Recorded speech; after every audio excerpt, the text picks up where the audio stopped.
Well, hello again. I hope you're ready to go on a journey with me. I hope you're ready to strap yourselves in for over the next few minutes. Put your seatbelt on because we're going to take a journey way down to the bottom of the ballot. Okay.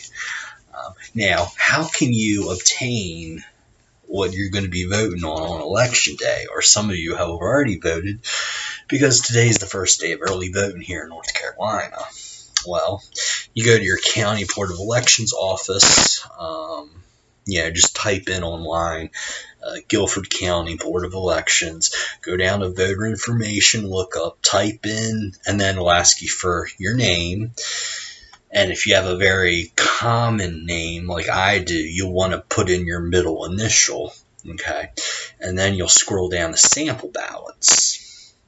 And then from there, of course, you make sure you click the one that's got November 6th, 2018 general election, and not the one that has the May 2018 primary on it. So, the purpose of this video is mainly to give you an idea of how to vote towards the bottom of the ballot. So in other words, for your congressional races, your state legislature races, you need to vote Republican, obviously. Now, however, there are cases where, as you get towards the bottom of the ballot, there are local races where you will have two Republicans running for the same office, or you'll have a situation where there's a Democrat who's running unopposed for a seat, and then you have to ask yourself whether or not do you want to vote for this person. So the first one on our list as we go down the ballot is the district attorney for District 24, and that is Miss Avery Michelle Crump. Now, first, when I typed your name in, it brought me to her LinkedIn page, which is always a good thing. It's good to have people have jobs, obviously, and careers. She has 9 years of experience as a district court judge in Guilford County. Before that, she was assistant district attorney from 2000 to 2009. And before that, she was an assistant DA in the Bronx, New York City from 97 until 2000. She does have a bachelor's degree from UNC and a law degree from NC Central. Her webpage says that she has a reputation for being fair, firm, and consistent in her rulings. She has also decreased the docket size, which, if you don't know, docket means it's the schedule of all the court hearings, right? So she decreased the docket size and made things a lot more efficient in the court system. She also has strived to have more contact with victims in various cases, and she feels she has the necessary experience to oversee the raise the age legislation, which will take effect next year, where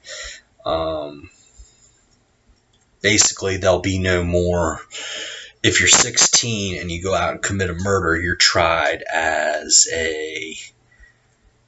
an adult, but now that's going to raise to 18. She also has 5 years worth of experience working in juvenile court down in High Point. She also has a Facebook page, and she gave a pretty good interview to the News and Record newspaper in Greensboro. So I see nothing objectable here for Mrs. Crump. So we're going to go ahead and say yes, vote. In this particular situation, where she has no opposition, then we would tell you to vote yes for the Democrat, Avery Crump, running for district attorney in District 24. Next on our list is the county commission. On my ballot, I only have one race, and that is for the at-large seat, and the candidate running is Kay Cashin, who's a Democrat running unopposed to this race. Now, the commissioner that represents me in my particular district is Hank Hennon, the Republican, and his term does not expire until 2020. So, when I looked at Kay Cashin on the internet, her webpage, and her survey to the News and Record, it's very good. She's a business owner in the furniture industry. She's also a member of First Baptist Church in downtown Greensboro. So that would lead me to believe she's more of a conservative leaning Democrat rather than your current crop of socialists and anarchists and that sort of thing. She does have no Facebook page, but keep in mind she's 83 years old, no LinkedIn. Again, she's a little bit up there in age. But again, when I look at her priorities as a commissioner, she's for jobs and economic development. She helped with the High Point Justice Center. That's going to help get criminals, criminals and the victims' families, going to be able to treat them with the efficiency, I should say. And she also wants to evaluate behavioral health services in the county. So for Ms. Cashin, I see nothing here that would cause me to say, hell no, I can't vote for her. So therefore, I will say yes, vote yes on Kay Cashin for the at-large county commission seat. Okay. Next is Clerk of Superior Court. We have Lisa Johnson Tompkins. She is, again, another Democrat running unopposed, but she is on my ballot, and I have to make a decision whether or not to vote for her. So we look at her LinkedIn page. She served as an adjunct professor for 1 year at Guilford Technical Community College. She taught classes in criminal law and paralegal procedure. She served as clerk of court for 4 years, so she's up for re-election here in 2018.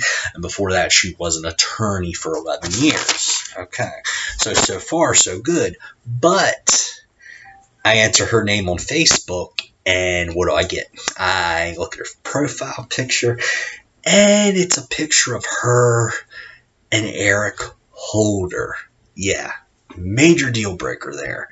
If you don't know who Eric Holder is, he was the Attorney General in the Obama administration. He is just one of the most contemptible, corrupt, the worst Attorney General in U.S. history. Okay, so I don't need to go any further. I will tell you to leave the part of the ballot that is Lisa Johnson Tompkins on it blank.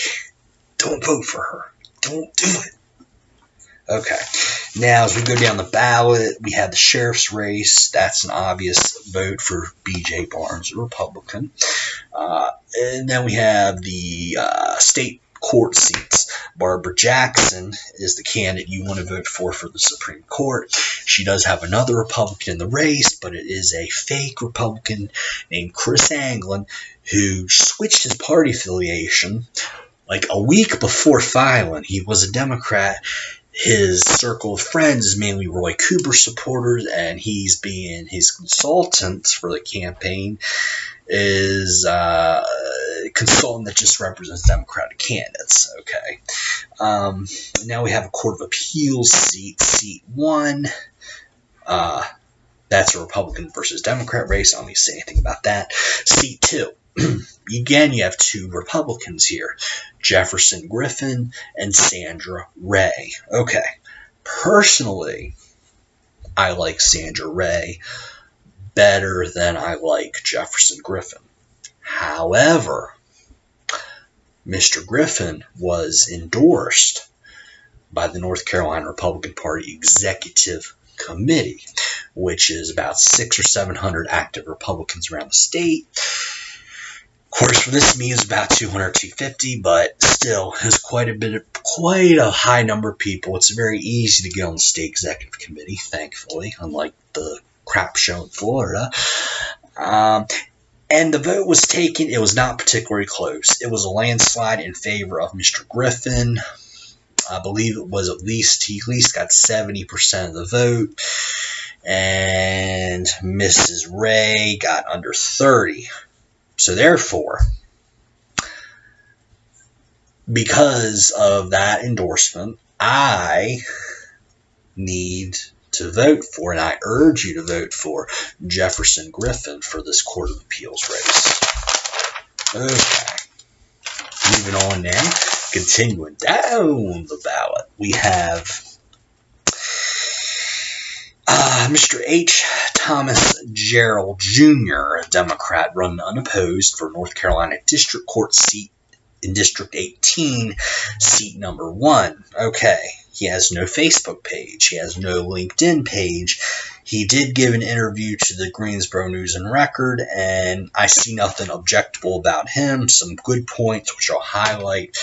He serves on the host team at Summit Church, which is a good non-denominational church, and he created and implemented the DWI court, which has reduced a backlog of cases. He has also assisted in creating the Guilford County Street Safe Teen Driving Program.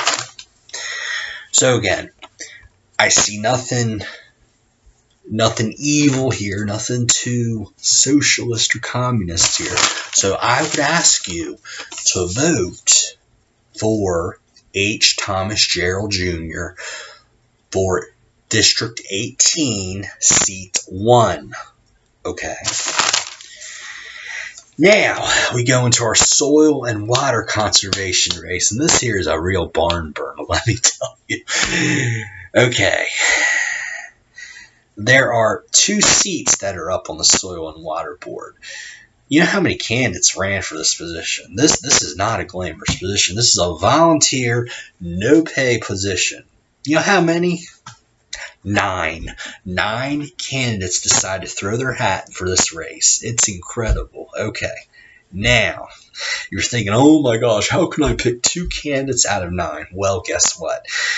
Our good friends at the Guilford County Republican Party did a lot of the work for us, and they decided to pick 3 out of 9, and from there, you have to just pick 2 out of 3 that you want to. I mean, you could just vote for 1 or none if you want to, but the ballot will say, give you a list of 9 names, vote for 2. There's also even a couple slots for writing in candidates if you want to.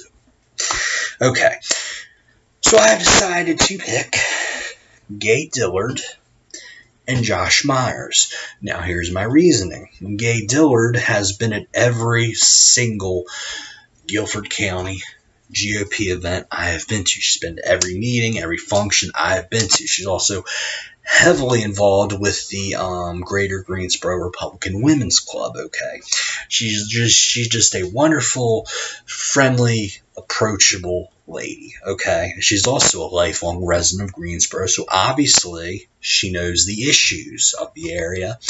She has a degree in geology at Guilford College, so I mean, just the geology degree alone, that should be enough to qualify her for this position. And then everything else, the lifelong resident of Greensboro, very active Republican, that's gravy on the biscuit as far as I'm concerned. Then Josh Myers. He actually has a background in business. Now you may say, what's a businessman doing running for soil and water conservation? Well, I looked at his Facebook page, and I have to tell you, I'm very impressed with his platform. So impressed with his platform that I'm going to go ahead and read it to you. It says that he wants to improve the quality standards of the county's water, as well as bridge the intergovernmental relationship gap between our local conservation board and the state agencies and General Assembly. Probably my favorite part of his platform, though, is this. Promote Guilford County's vibrant and historic farm heritage. Okay. And also increase education and awareness in our community, and especially our schools, the awareness of environmental efforts being done to protect our precious resources and how we as residents can get involved. He's also, I think him and I are like around the same age. I was looking at his LinkedIn page. He attended college first in 2004, got out in 2008. So if you do the math, you would say, yeah, he was born around 86, same as me. He has a BA in Business Management and Political Science from Emory and Henry College, and then a master's degree in Public Administration. He is married and a father. I think he has 2 kids, and he's very active in his church. Okay. There's a third candidate run-in that was endorsed by the Guilford GOP, and her name is Anna Geringer Amarello, okay? But Mrs. Amarello, there's very little information about her. All she has is a personal Facebook page, no candidate or campaign Facebook page. And I looked at her Facebook page, and I saw how many mutual friends we have. It's 0, okay? And usually when somebody is running for elected office and has been endorsed by the county party, usually we have at least one mutual friend. The average number is around 10 or 20 probably, but she has 0. We have 0 mutual friends. So first of all, I'm kind of wondering why the Guilford GOP would endorse her in the first place. But secondly, there's no information about her. I mean, if you're running for office, even something as low on the totem pole as soil and water conservation, you got to put your information out there, where you stand on the issues, and that sort of thing. Okay. Finally, we've come to the grand finale here at the bottom of the ballot on our journey, and that is the constitutional amendments. And there are 6 that you, as a North Carolinian, get to vote for. And by the way, if you're watching this in Vermont or Wyoming or anywhere around the world, hello, how you doing? Great to see you have an issue in North Carolina politics. And look, if you live out of state or if you live in state, feel free to chime in with your comments about this particular video or any others that I've done, because I've got a lot more coming up for you in the coming months and years. Okay, constitutional amendments. There are 6 that you get to vote for. Okay. And I have to tell you that 5 of them I'm going to vote for. There's one that I am going to vote no on, okay? And it is I'm opposed to the one that says protecting the right of the people to hunt, fish, and harvest wildlife. Okay. My problem with this, I have a lot of issues with this one. First one is I feel it's way too vague. It's very poorly written. And guess what? People can already do this in North Carolina. Okay. Why do we need the government, to tell us, hey, you can hunt, fish, and harvest wildlife when you can already do that legally? Another issue is, and this is something I want to give a hat to the Daily Haymaker on, it gives the government an invitation to regulate hunting, fishing, and harvesting wildlife as if this is not already a heavy regulated thing, okay?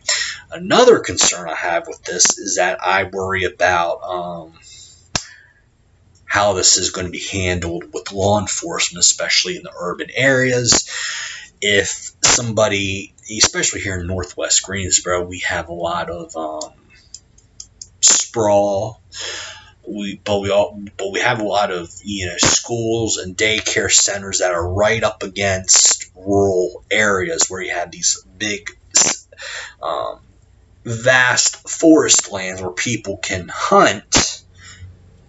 And I worry about, okay, if somebody's shooting a gun off and those bullets, they go into a daycare center, is this going to hold up a court where it says, oh, I have the right to hunt, so I'm going to hunt right by that daycare center, okay?